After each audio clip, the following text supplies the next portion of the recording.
the ways native women actively resisted the Spanish. And I mean, not just with words. We're talking serious subversion. Sabotage from the shadows, if you like that kind of Hollywood pitch. Yeah, because, honestly, a lot of that popular history has focused on the drama and trauma. Rightly so, given what native women went through.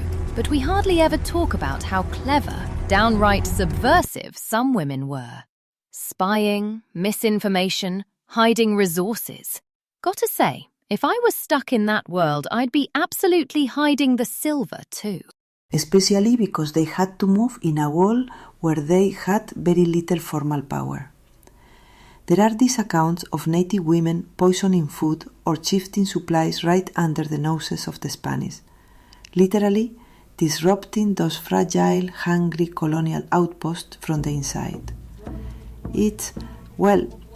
To me it's almost poetic. You have women hosting dinner for conquistadors and secretly making sure those men regret the second serving. Talk about a dinner party going sideways. Enjoy your soup, Señor Conquistador, or not, you bastard. I mean, we laugh, but it actually highlights the huge risks they were taking. If you got caught, it was brutal. But if you succeeded, you probably saved your family, maybe even your entire village. It's a kind of everyday heroism we don't celebrate enough.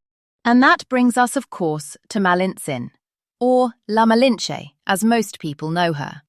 The way she used her position as interpreter for Cortés.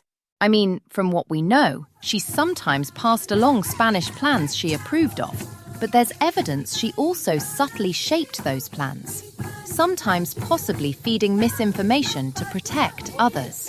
I always think about her walking this razor wire between survival and, what? Betrayal? Agency? Absolutely, Sophie. So much ambiguity, but also so much agency, despite her circumstances. All the second-hand accounts agree she was brilliant with languages. She knew how to read the room, and even though some remember her as a traitor, you can see she was just navigating a horrific situation. In a world where your choices are all between terrible options, small acts of resistance become survival mechanisms. Honestly, she gets a lot of flack in Mexican history for helping the Spanish, but sometimes I feel she just tried to keep herself alive and maybe look out for whoever she could. Maybe some of her help was actually her subtly steering things so that there'd be less violence, or at least not as much as there could have been.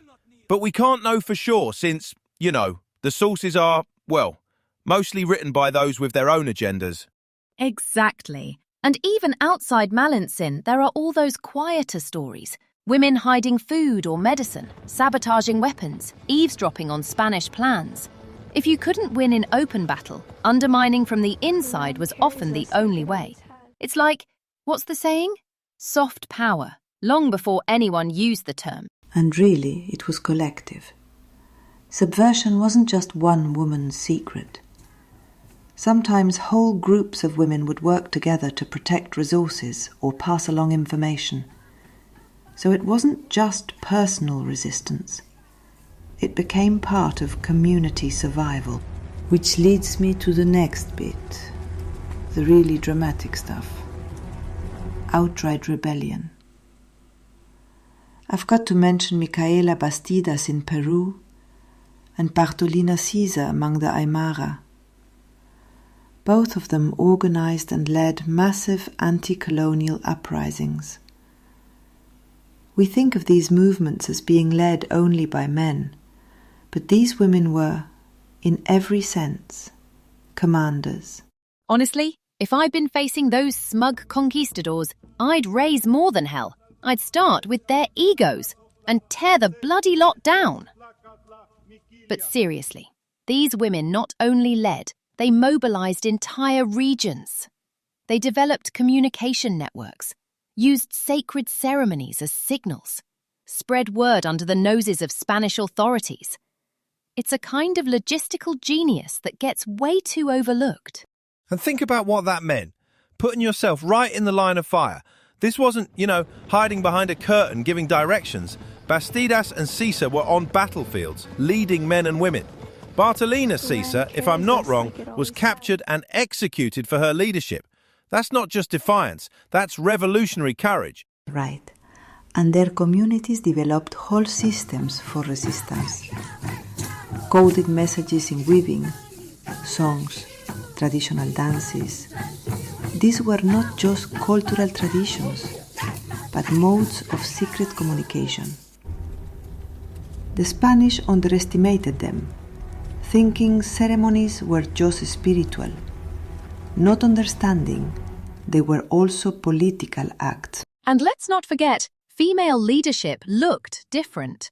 Sometimes the resistance came from upending gender norms themselves, making men question their own roles as women led war councils or community decisions. It makes you wonder, how many more women would we hear about if colonial chroniclers even bothered to record their names? That's a good point. Most of the sources we have come filtered through Spanish eyes. Priests, chroniclers, even soldiers who were already shocked at women raising weapons or even simply speaking in public. But these women's actions survived in memory, oral tradition, and you can still see their influence in Andean and Aymara activism today. It's almost like a hidden code running through the culture. Rebellion as inheritance. And it shows that even in the face of overwhelming violence, indigenous women shaped history, not just as victims, but as powerful agents of change. That power didn't only stand up to the Spanish, either. It redirected the way resistance was organized from within native societies. I suppose it's a bit of a callback to what we touched on last episode, James, about how women's agency and voice often survived through action rather than the written word. Right. Piling on what we discussed before, these moments of open rebellion stand as bright flashes, but there was a whole quieter resistance happening alongside. Protect the community, preserve knowledge, and sometimes simply survive. Maybe that's a decent bridge to our final piece, the defiance built deep into culture itself. Yeah, because after the overt rebellion, there were these slower, stubborn forms of defiance, preserving language, rituals, and kinship structures, even while the Spanish tried to erase them. For native women, just teaching their children indigenous words or songs could be a radical act. And under colonial assimilation policies, women found creative ways to keep culture alive. There's a whole history of clandestine education circles, women quietly passing on religious and ancestral knowledge to the next generation, even risking punishment or worse. My abuela always said, if a Spaniard shows up with a Bible, hide the tequila and the bloody kids. They're up to no good. I mean, it's a joke, but it comes from real fear. These enforced conversions weren't just about religion. They targeted the core of family and identity. It's that sort of wisdom and subversion that kept entire cultures from being obliterated. I read accounts where women used their traditional roles, midwives, healers, weavers, not just to help families survive, but to safeguard rituals in secret. It's like everywhere you look, there are these forms of resistance hiding under daily life. Yeah, and to add, it's easy to miss how radical that was. Imagine, after all you've lost, family, land, safety, you still choose to teach your child those old words or sneak a ritual. Not because you think it'll bring the past back, but just to say, we're still here.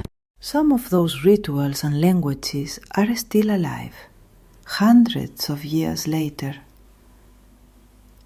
That's the legacy of women whose names often never made it into official records. They kept things going by adapting, sometimes hiding, sometimes updating traditions, always bending, not breaking. And if you look at the bigger picture, it's a miracle entire societies survived at all, given the violence, disease and oppression. The agency of native women, whether through sabotage, leadership or cultural survival, shows history isn't just what's written in Spanish chronicles. It's in the food someone hid, the story whispered at night, the dance performed behind closed doors. So much of this story is about survival in the face of erasure. I know we'll be digging even deeper into how these legacies show up in modern movements. All right, let's set the scene a bit. We're talking about the Spanish conquest, which, just to make it super clear, was basically a rush of Spanish adventurers, the conquistadors, arriving in the Americas in the early 16th century. Guys like Cortés, Pizarro, you know, all the greatest hits. Their main motivation was, well, gold, glory, and a rather zealous sense of religious mission. But honestly, if you peel it all back, it was about power.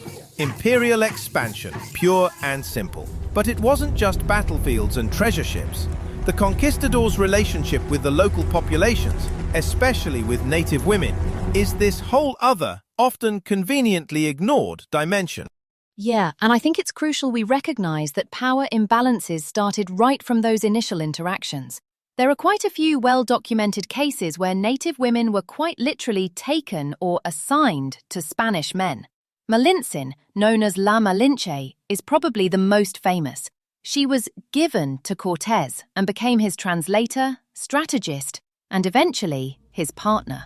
So much gets discussed about her, but at the core you see how indigenous women became entangled in this machinery of conquest, almost as if they were tokens, or worse, spoils of war.